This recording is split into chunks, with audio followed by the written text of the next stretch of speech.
नमस्कार मित्रांनो, ठरलं तर मग या मालिकेच्या आजच्या भागात आता सुमनने अगदी हुशारीने नागराजच्या विरोधातला पुरावा तर मिळवलेला आहे. तर आता नागराजच्या विरोधातला पुरावा मिळवल्यानंतर अर्जुन जेव्हा हे सगळं रविराजला सांगायला जाणार आहे, त्यानंतर एक नेमका अडथळा सुमन आणताना दिसणार आहे. कारण की सुमनला आणखी एका व्यक्तीवर संशय आहे, म्हणजेच नागराज सोबत त्या ठिकाणी आणखी एक व्यक्ती काम करत होती, म्हणजेच नागराज सोबत महिप्त आहेच. त्याचप्रमाणे या सगळ्यामध्ये तन्वी देखील सामील आहे, अशी आता सुमनला शंका असल्यामुळे सुमन जेव्हा अर्जुन आणि सायलीला बोलून दाखवते, तेव्हा आता कशा प्रकारे नागराज आणि प्रिया या दोघांमधलंही जे काही बोलणं असतं, ते बोलणं सुमनने लपून ऐकल्यानंतर प्रिया देखील या सगळ्यामध्ये सामील आहे. आणि प्रियाचा देखील मुखवटा आता सगळ्यांसमोर कशा प्रकारे येणार आहे आणि कशी नागराज आणि प्रिया दोघांची आता वाट लागणार, हे सगळे आपल्याला आजच्या या भागात पाहायला मिळेल. त्यामुळे व्हिडिओ अगदी शेवटपर्यंत नक्कीच बघा. तर मित्रांनो, आतापर्यंत आपण मालिकेत पाहिलं होतं की नागराज आणि सुमन हे दोघ जणही खरंतर आपापल्या ठिकाणी पूर्णपणे प्रयत्न करताना दिसत आहेत. सुमन ही सगळं काही व्हिडिओ शूटिंग त्याचं करून घेते, कारण की तिला हे सगळं अर्जुन आणि साहिली यांना दाखवायचं असतं. कारण हे जे काही नागराजच वागणं असतं, ते वागणं खूप चुकीचं आहे.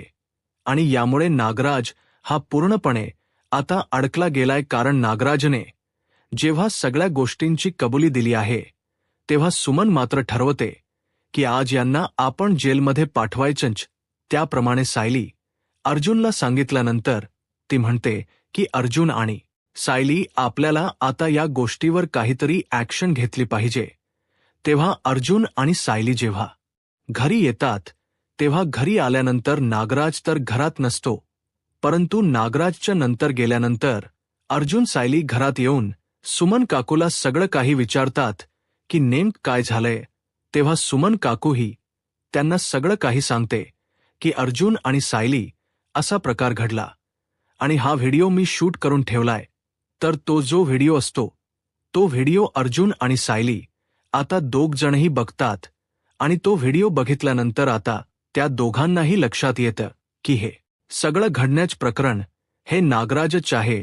22 वर्षापूर्वी जो अपघात घडवला, तो नागराजने प्रॉपर्टीसाठी घडवून आणला.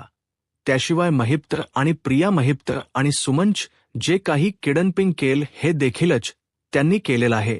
म्हणजे स्वतः नागराजने या सगळ्या गोष्टी घडवून आणलाय, हे आता त्यांना समजलेलं असतं. त्यामुळे आता सायली आणि अर्जुन हे दोघंजणही खूप जास्त विचारत असतात की पुढे करायचं काय. अर्जुन म्हणतो की आता करायचं काय, एकच प्रश्न, मी आता इथून पुढे हे सगळं सिनियर पासून लपवून ठेवू शकत नाही.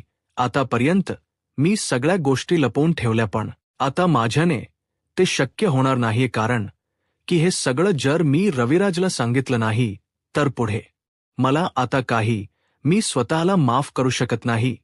कारण तो माझा गुरु आहे आणि त्याच्यापासून मी अजिबात ही गोष्ट लपवू शकणार नाहीये. त्यानंतर तर मग सुमन पण म्हणते की ठीक आहे, आपण हे सगळं सांगूया आणि आता हे बस झालं. यांना खडी खोडायला जेलमध्ये पाठवलंच पाहिजे. इतका क्रूर माणूस मला माझ्याही घरात नकोय. ज्या माणसाने स्वतःच्या भावासारख्या म्हणजे बापासारख्या भावाशी कदर केली नाही, इतकं त्यांना समजून घेतलं, लहानपणापासून त्यांना जपलं, पण त्यांनी त्यालाही मारण्याचा प्रयत्न केला. उद्या जाऊन हा माणूस माझाही खून करायला कमी करणार नाही. त्यामुळे मला आता या माणसाला अजिबात सोडायचं नाहीये.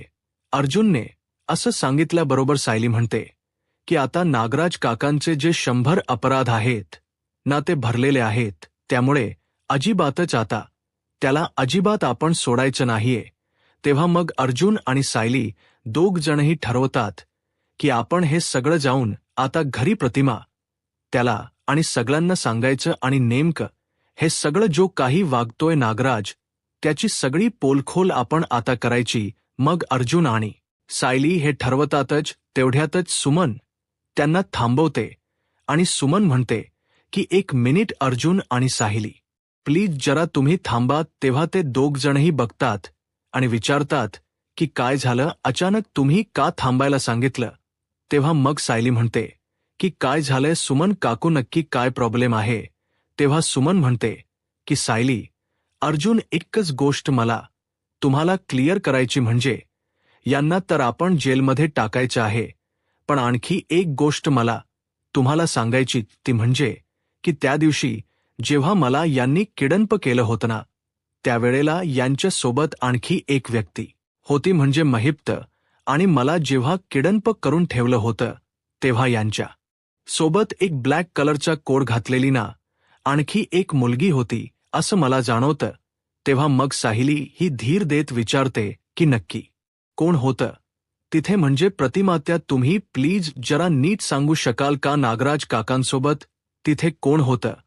तेव्हा मग ती सांगायला लागते की मी तुम्हाला सांगते, म्हणजे त्या दिवशी काय झालं होतं, मला यांनी पूर्णपणे म्हणजे बेशुद्ध होण्यासाठीच केलं होतं, म्हणजे माझ्या डोक्याला वगैरे सगळं काही बांधलं होतं, तोंड बांधून ठेवलं होतं. त्यानंतर जेव्हा माझं तोंड यांनी उघडलं आणि मी नुकतीच शुद्धीतून शुद्धीत येत होते, कारण मला बेशुद्ध केलं गेलं होतं, जेव्हा मी शुद्धीत येत होते ना त्यावेळेला समोर मला ना एक मुलगी दिसली आणि अगदी मला जाणवत होतं की ती मुलगी माझ्या ओळखीची आहे. तेव्हा मग अर्जुन विचारतो की ओळखीची म्हणजे कोण. तेव्हा मग ती सांगते की मला ना ती मुलगी तन्वी सारखी वाटली. तेव्हा आता सायलीला प्रचंड धक्का बसतो. सायली म्हणते की अच्छा, याचा अर्थ असाच आहे की हल्ली जे काही नागराज, राज काका आणि प्रियामध्ये कॉल होते ना, जे काही त्यांच्यामध्ये कनेक्शन आहे ते या गोष्टीमुळे असावं कदाचित, कारण की तन्वीला सारखे सारखे नागराज काका कॉल करतायत, ते तन्वी त्यांच्यासोबत आहे यासाठी. म्हणजे हे सगळं जे काही घडतंय ना ते नागराज काका आणि तन्वी यामुळेच घडतंय. तेव्हा मग आता अर्जुन आणि सायली हे दोघेही ठरवतात की आता फक्त नागराज काकालाच नाही शिक्षा मिळू द्यायची, तर ही शिक्षा आपल्याला तन्वीलाही मिळून द्यायची. आणि जर तन्वी पण या सगळ्यांमध्ये असेल, तिच्याही या सगळ्यात काही हात असेल ना, तर तिलाही आपण अजिबात सोडायचं नाहीये. त्यानंतर मग आता नागराज हा मात्र बाहेर येऊन तन्वीला कॉल करतो, कारण की जे काही घडलंय ते तिच्याशी त्याला डिस्कस करायचं असतं, म्हणजे घरामध्ये काय वातावरण आहे. सायली आणि अर्जुन हे दोघ जणही म्हणजे काही शोधण्याचा प्रयत्न नाही ना करत आहेत, बाकी काही गोष्टी या सगळ्यांच्या अर्जुनच्या बाबतीतलं सत्य नागराजला जाणून घ्यायचं असतं, म्हणून तो बाहेर आल्यावर नागराज हा प्रियाला कॉल करतो आणि तिला कॉल करून सगळं काही विचारू लागतो. तेव्हा ती त्याला म्हणते की काका, तुमचं जाऊ द्या बाकीचं सगळं बाजूला, तुम्हाला माहिती नाहीये घरात काय प्रॉब्लेम झालाय हो. तुम्हाला तिथे मस्तपैकी आराम सुचतोय, पण तुम्हाला कळते का की इथे माझी काय वाट लागली ती. अहो, घरामध्ये मला इतर लोकही उभं करतच नव्हते, परंतु आता अश्विनही माझ्याकडे दुर्लक्ष करू लागलाय. त्याला काहीच बोललं तरी काही फरक पडत नाही, मी जे काही केले ना त्यामुळे आता अश्विन माझ्याशी खूप तुटकपणे वागतोय. घरातही मला खूप प्रॉब्लेम निर्माण झालाय. तेव्हा असं उलटसुलट ती जेव्हा बोलून दाखवते तेव्हा नागराजला मात्र राग येतो. नागराज म्हणतो की तुला काय वाटतं, या तू हे जे काही वागते हे तुला शोभते का. अगं, तू हे विसरतेस का की ते घर तुला कोणामुळे मिळाले, तर माझ्यामुळे. मी आणि महिप्त तुला तन्वी बनून त्या घरात उभं केले, त्यानंतर तुम्हाला हे घर मिळाले नाही तर तू त्या भिकारड्या टेलच्या घरात राहिली असतीस, माहिती आहे ना ते. दोघंजणही म्हणजे तुला तिथेच राहावं लागलं असतं, लोखंडेच्या घरात. पण तरीही तू इतका माज करतेस कशासाठी. मी इथे तुला काहीतरी बोलायला फोन केला आणि तू मात्र तुझं वेगळंच. तेव्हा मग आता प्रिया म्हणत असते की मला कळत नाही, मला तुम्ही मदत करा आज, की मी काय करू माझ्या घरातलं सगळं काही व्यवस्थित करण्यासाठी, माझी चांगली इमेज निर्माण करण्यासाठी. तेव्हा मग आता तो तिला सांगतो की तू एक काम कर, तू आता इथे घरी यायचं आणि सुमनला आणखी घाबरवायचं. तेव्हा मग ती म्हणते की तुम्ही आता नक्की काय केलं. तेव्हा तो सांगतो की सुमनला मी सगळं काही खरं सांगून टाकलंय, म्हणजे 22 वर्षापूर्वीचा अपघात मी घडवला होता आणि जे काही झालंय महिप्तला आणि तिला किडनप मी केलं होतं, हे सगळं मी सांगितलं. तेव्हा प्रिया त्याला ओरडून म्हणते की हे काका काय केलत काय तुम्ही आता. मात्र इथे आता महिप्तवर नागराजवर ती ओरडते आणि म्हणते की तुम्ही घोळ घालून ठेवलाय, तुम्हाला माहीत नाही हा नक्की. जर त्या बाईने हे सगळं मनावर घेतलं आणि कोणाला सांगण्याचा प्रयत्न केला तर तिचे ते आहेतच ना दोन्ही चोंबडे, अर्जुन आणि सायली. तेव्हा मग लगेचच तो म्हणतो की म्हणूनच तुला मी सांगतोय, इकडे ये आणि असं काहीतरी धमाका करना जेणेकरून सुमनला, म्हणजेच लोकांनी वेळ ठरवलं पाहिजे. सुमन जे काही बोलते ना ते खोट बोलते. या सगळ्या गोष्टी तुला आता इथे येऊन कराव्या लागतील आणि असं काहीतरी तिला वेड्यात काढ. जस आपण प्रतिमाला करायचो ना तसंच हिलाही करायचं.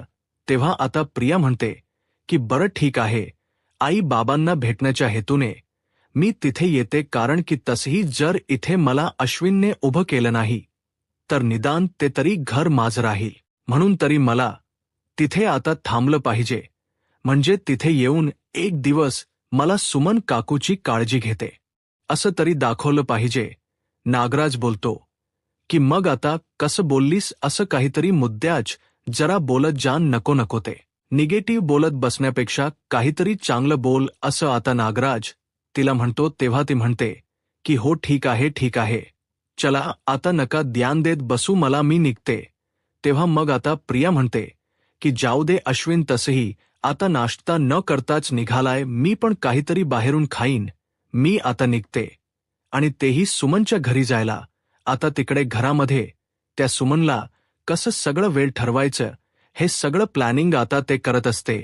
नंतर नागराजकडून तिला समजलेलं असतं की घरात कोणीही नाहीये. प्रतिमा ही भाजीसाठी मार्केटला गेली आणि नागरा आणि रविराज हा बाहेर कुठल्या तरी कामासाठी गेला असं तिचा आता समज झालेला असतो. परंतु आता अर्जुनच्या लक्षात येतं की काही झालं तरीही ह्या सगळ्या गोष्टी आहेत त्या आपल्याला समजल्या पाहिजे. जर नागराज काकाबरोबर प्रिया सामील असेल तर मात्र प्रिया पण सुमन काकूला वेळ ठरवण्याचा प्रयत्न करेल, ती पण असंच वागेल. सायली म्हणते की बरोबर, कारण की प्रतिमा हत्याबरोबर वर पण तन्वीने आणि नागराज काकाने हीच ट्रिक अवलंबली होती, कारण की तिला वेड्या ठरवण्यासाठी प्रतिमा त्याला दोघेही एकत्र आले होते ना. मग आताही आपल्याला तेच बघायला पाहिजे की नक्की काय घडते. त्यावेळेला प्रियाला सारखं आठवत राहतं की हो माझं काही खरं नाही, आणि जर मला खरंच याने घराबाहेर काढलं अश्विनने तर मात्र काही सांगता येणार नाही. सायली आणि अर्जुन पूर्णपणे टपलेलेच आहेत मला घराबाहेर काढण्यासाठी, त्यामुळे मला काहीतरी केलं पाहिजे असा विचार इथे आता त्या बिचारीच्या डोक्यामध्ये येतो. आणि ती म्हणते की चला प्रिया, आता तुला जायचं आहे तिकडे किल्लेदाराच्या घरी, निदान तिकडे जाऊन जरा काहीतरी दाखवशील ना सुमनच्या बाबतीत चांगलं वागताना, तर मात्र ती प्रतिमा तरी तुला उभी करेल. तू कुठेतरी तुला जाता येईल नाही तर सगळं इथे वाट लागून जाईल. प्रियाला मात्र आता पुरत कळलेलं असतं की तिला घरातून काढण्यासाठी कोणीही काही करू शकतं. सायली, अर्जुन, त्याचप्रमाणे आता अश्विन पण त्यांच्याच गटात गेल्यामुळे प्रियाच आता काही खरं नाही हे तिने चांगलं जाण दिलं असतं. म्हणूनच आता प्रिया ठरवते की लवकर तयारी करून तिकडे निघायचं. जेव्हा तयारी करून ती निघत असते त्यावेळेला कल्पना तिला खाली थांबवते आणि विचारते की काय झालं, तू कुठे निघालीस इतक्या घाईघाईत. तेव्हा ती बोलून दाखवते की कचुली ना त्याचं काय झालं ना कल्पनाही, की मला ना सुमन काकूकडे जायचं तिला भेटायला. तेव्हा मात्र कल्पनाला समजतच नाही की अचानक हिला सुमन काकूला भेटायला का बरं जायचं असेल. परंतु कल्पनाला सायली आणि अर्जुन सुमनकडे गेलेत याबद्दल काही कल्पना नसते, म्हणूनच तिने ती कसं काही सांगू शकत नाही. ती म्हणते की बरं ठीक आहे आणि ती पुढे काहीच तिला जास्त विचारत नाही. नंतर मग आता रविराज याला हे सगळं रविराज आणि प्रतिमाला अर्जुन आणि सायली यांनी सांगितलेलं असतं. कारण की जो काही नागराजचा हा गेम आहे हा त्याच्यावरच उलटा पाडण्यासाठी प्रिया आणीत. याचप्रमाणे नागराज यांना सगळ्यांसमोर त्यांच पितळ उघड पाडण्यासाठी रविराज विचार करतो की आता मला काहीतरी केलंच पाहिजे. आणि अर्जुन सांगतो की सिनियर ऑलरेडी काम झालंय, तुला माहितीय. हे सगळं नागराज काकाच बोलणं सुमन काकूने ऐकले की प्रिया घरी येणार आहे. नागराज काकाने प्रियाला सांगितले की सुमन काकूला वेड्या ठरवण्याचे सगळे काही प्रयत्न करून पाहिजेत, म्हणजे जे काही सुमन काकू आता वागणार आहे ना वेड्यासारखा, त्याच्या आणखी कांगावा नागराज आणि प्रिया दोघजण करतील. त्यामुळे आपण हे सगळं लपून चपून बघायचं. आणि यामध्ये खरंच जर प्रिया सामील असेल तर ती स्वतःच्या तोंडाने अजिबात कबूल करणार नाही. जसं आपण हा व्हिडिओ नागराजचा मिळवलाय तसाच व्हिडिओ आपल्याला प्रियाचाही मिळवायला पाहिजे, कारण की जर प्रिया ही तसंच वागत असेल आणि जर तो व्हिडिओ आपण बनवला तर आपण त्या दोघांनाही खडी पोडायला पाठवू शकतो. जर या किडनपिंगमध्ये प्रियाचाही हात असेल तर तिलाही सोडता कामा नये. आणि तसेही महिप्त आणि नागराज यांच्याबरोबर असणारी व्यक्ती ही तितकीच मोठी गुन्हेगार आहे. त्यामुळे आता ते दोघेही ठरवतात, अर्जुन आणि रविराज, की प्रिया जर आली तर त्याप रियाचाही आपल्याला व्हिडिओ बनवायला पाहिजे, आणि तेही लपून छपून. त्यामुळे आता हे सगळं घडत असताना रविराज आणि अर्जुन एक प्लॅनिंग करतात. ते म्हणजे की आपण घरात नाहीच आहोत असंच दाखवायचं, सुमन एकटीच घरात आहे असं दाखवायचं, आणि त्यानंतर प्रिया तिच्यासोबत काय वागते ना हे आपण बघायचं. आणि जर प्रिया तिच्यासोबत चुकीचं वागताना दिसली तर मात्र आपण प्रियाच्या विरोधातले सगळे पुरावे हे गोळा करायचे आणि तिला चांगलाच धडा शिकवायचा. अर्जुन आणि सायली हे दोघंजणही लपलेले असतात. त्याचप्रमाणे रविराजही लपलेला असतो, कारण की आता किती काही झालं तरीही चांगल्या मार्गाने आपल्याला काही पुरावे मिळणार नाहीत, तर थोडं सगळं आपल्याला लपून शपून हे सगळं करावंच लागेल. हे अर्जुन आणि सायली दोघे ठरवतात. त्यावेळेला आता सुमन घरात एकटीच वावरत असते आणि त्याच वेळेला तिच्या समोर आता प्रिया येते. प्रिया आल्याबरोबर म्हणते की काय सुमन काकू, तुला बरं तर वाटते ना, म्हणजे तू ठीक तर आहेस ना. त्यावेळेला मग आता सुमन म्हणते की तू कोण आहेस, तू कोण आहेस. ती असं बडबडायला लागते, कारण की प्रियाच आणि नागराजच प्लॅनिंग तिला अगोदरच माहीत असतं. ती तिला विचारते की तू कोण आहेस. तेव्हा मग प्रिया म्हणते की अगं विसरलीस का तू मला, अगं मी तन्वी आहे. तन्वी, रविराज किल्लेदारची मुलगी. असं कसं विसरतीस तू मला, असं म्हणून ती आता तिला पुन्हा पुन्हा अशी छेडत असते आणि म्हणते की सुमन काकू काय झाले, म्हणजे डॉक्टरांनी असं सांगितलंय की तुझ्या डोक्यावर परिणाम वगैरे झालाय, तू वेडी बिडी झालीस की काय. तेव्हा मग आता सुमन मात्र घाबरत असते. सायली या सगळ्याकडे बारीक लक्ष ठेवत असते. तिला माहीत असतं की प्रिया काही सुमन काकूची विचारपूस करण्यासाठी नाही, तर तिला आणखी कसं आजारी करता येईल यासाठीच ती तिथे आली आहे. तेव्हा मग सायलीला या सगळ्याचा खरंतर लांबूनच खूप त्रास होत असतो आणि राग येत असतो. तेव्हा मग प्रिया म्हणत असते की सुमन काकू, अगं तुला तुझ्या नव्याने किडनप केलं होतं काय, म्हणजे ती सगळं जे काही बोललेलं ते काढून दाखवत असते. म्हणजे नागराजच्या बाबतीत तिला काही आठवत का ते बघत असते. मग ती म्हणते की सांग ना सुमन काकू, काय झालं होतं, तुला कोणी किडनप केलं होतं, काय झालं होतं. तेव्हा ती म्हणते की दोरी बांधलं खुर्ची, असं म्हणून ती बडबडत असते. त्यावेळेला मग आता प्रिया समजून जाते की या बाई आता पूर्णपणे ही कामातून निघून गेलेली आहे. किती काही नागराज जरी हिला बोलला असेल ना, तरी हिच्या काहीच लक्षात राहणार नाही, कारण की नागोबाजे काही बोललाय त्या सगळ्या गोष्टी ही बाई आता विसरून गेली आहे. तेव्हा रविराज आणि प्रतिमा हे सगळं लांबून बघत असतात. मग रविराज प्रतिमा हे तिच्याकडे बघत असताना प्रिया म्हणत असते की तुला माहिती आहे काका की त्या दिवशी तुला जेव्हा किडनप केलं होतं तेव्हा तिथे एक आणखी व्यक्ती होती. तेव्हा मग आणखी सुमन घाबरत असते आणि म्हणते की कोण व्यक्ती, कोण होतं तिथे, कोण होतं, असं म्हणून ती आता पुन्हा घाबरायची नाटक करू लागते. प्रिया म्हणते की अगं तिथे होती ना, ती मी होती. मी सुमन काकू अगं, तुला कळायला नको नाम. हाणून मी सगळं काही कपडे वगैरे व्यवस्थित बांधून गेली होती. आणि मला वाटलं की हे सगळं तुझ्यापासून लपवावं लागेल, पण नाही. तुला तर हे सगळं सांगण्याची काहीच गरज नाहीये, पण तुला हे सगळं अगोदरच माहीत झालेलं आहे. आता काय करायचं बरं, ठीक आहे जाऊ दे. आता ना मी तुला सगळं काही सांगते, म्हणजे तुझ्यापासून लपवण्याची काहीच गरज नाही, कारण की तू काय आहेस. तू आता तुझ्या काही लक्षात नाही राहणार आहे.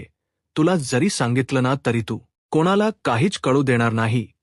तुला माहिती आहे का अगं, हे जे सगळं काही घडलं ना, त्याच्यामध्ये तुझ्या नव्यासोबत ना माझाही हात आहे. तो महिप्तच स्वतःला फार शाणा समजवत होता. आता बसलाय जेलमध्ये, पण ही प्रॉपर्टी याच्यावरती ना तुझा नवरा आणि माझा दोघांचाच हक्क आहे. आणि काय गरज होती त्या सायली आणि अर्जुनला जाऊन मदत करण्याची, बघितलं ना स्वतःची काय हालत करून बसली असते. अगं, तुझ्या जर नव्याला साथ दिली असती तर निदान तुझी अशी हालत तरी झाली नसती ना. नव्याला प्रॉपर्टी मिळाली असती तर त्याच्यात तुझीच मदत होती, तुझीच साथ असली असती, पण तू नाही. तुला काय गरज होती ना त्या सायली आणि अर्जुनला मदत करण्याची, राहू दे. आता अडकून बस, तुला आता काही होणार नाही. त्या नागराजने तुझी इतकी हालत केलेली दिसते की तुला स्वतःला काही खरं बोलता पण येत नाहीये. बरं जाऊ दे, तू वेडी झालीस, वेडी असं म्हणून आता ती तिला वेळ ठरवण्याचा प्रयत्न करत हसत असते. तेव्हा मात्र सुमन तिच्याकडे चिडून बघते आणि सुमनला मुद्दामच तिला दाखवून द्यायचं असतं की ती वेडी आहे आणि हे सगळं नाटक करते. म्हणूनच मग सुमन मुद्दा म्हणते की वेडी, मी वेडी, तू वेडी आहेस, तू वेडी. तेव्हा मग प्रिया म्हणते की अगं मला काय म्हणतेस की तूच वेडी आहेस ना, तुलाच काही लक्षात नाहीये. तेव्हा मग आता इथे सुमन रागवण्याचं नाटक करते आणि किचनमधून एक सुरी काढते आणि ती प्रियाला लावायला जाते आणि म्हणते की काय मला वेडी बोलतेस असं म्हणून आता ती तिच्या समोर असुरा घेऊन चाललेली असते. आणि हे सगळं जे काही चाललं ना, प्रियाच्या तोंडून उकळण्यासाठी ती सगळे प्रयत्न करत असते. प्रिया म्हणते जवाब सुमनने आता मिळवलेला असतो, म्हणजे इथे प्रिया आणि नागराज आता दोघंही चांगलेच अडकताना आपल्याला दिसणार आहेत. नेमकं पुढे काय घडणार आहे, नागराज आता या सगळ्या गोष्टींमधून बाहेर पडेल की प्रिया आणि नागराज दोघेही कसे अडकणार, आता पुढे काय होईल हे पाहायला आत्ताच माझा महाराष्ट्र या यूट्यूब चॅनलला सबस्क्राईब करा. धन्यवाद.